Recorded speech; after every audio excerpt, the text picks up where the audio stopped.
Améliorer la nutrition à travers les champs et jardins scolaires en Afrique.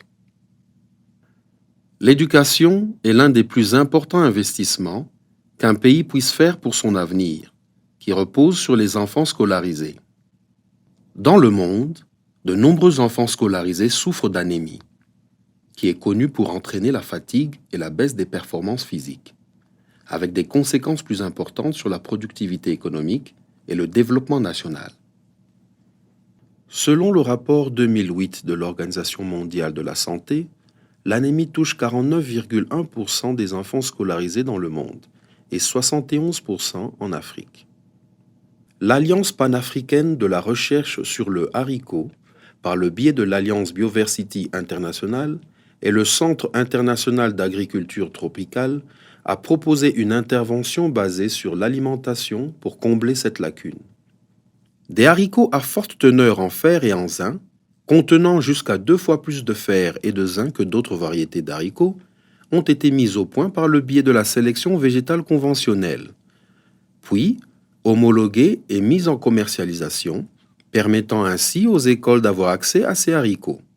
Grâce au jardinage scolaire, les enfants et les parents ont appris les avantages pour la santé des haricots qui, lorsqu'ils sont consommés 2 fois par jour, fournissent jusqu'à 80% des besoins quotidiens en fer nécessaires à l'amélioration des performances cognitives. Nous parlons ici de mémoire et de capacité de concentration et d'énergie pour le travail physique.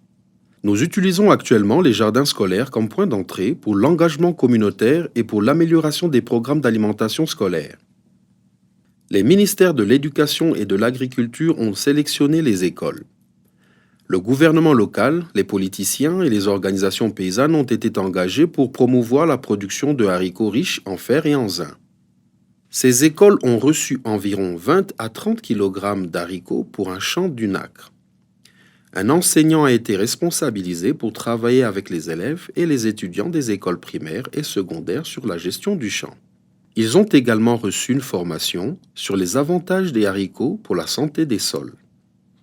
Au Kenya, nous travaillons avec plus de 10 écoles, soit environ 9500 élèves et étudiants, dans le cadre du programme 4K Club, où les enfants scolarisés apprennent la valeur nutritive des haricots et comment les cultiver.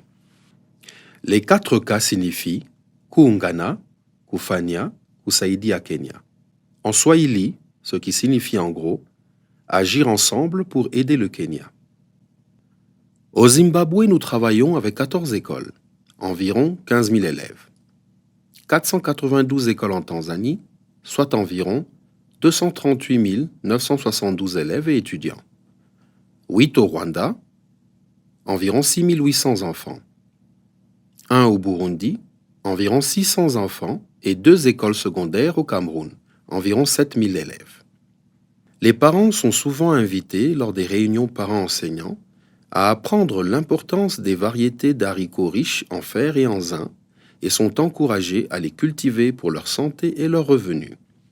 En plus de former les élèves à l'importance de cultiver des haricots riches en fer et en zinc, nous faisons également pression pour qu'ils soient inclus dans le programme d'alimentation scolaire afin d'augmenter le pourcentage d'enfants ayant un régime alimentaire acceptable et diversifié avec des nutriments adéquats. Le nombre d'inscrits dans notre école a considérablement augmenté. Cela depuis le début du programme alimentaire. La plupart de ces enfants viennent à l'école grâce à la nourriture. Et c'est une excellente chose. Je suis heureux que les enfants soient encore plus heureux d'être à l'école, a déclaré l'un des enseignants qui s'est fait le champion du programme d'alimentation scolaire dans une école de Moshi. Au Burundi, les transformateurs produisent de la farine composite, approvisionnent 60 crèches accueillant environ 3600 enfants et 240 mères apprennent à préparer cette farine d'haricots pour la consommer à la maison, mais aussi comme stratégie d'emploi.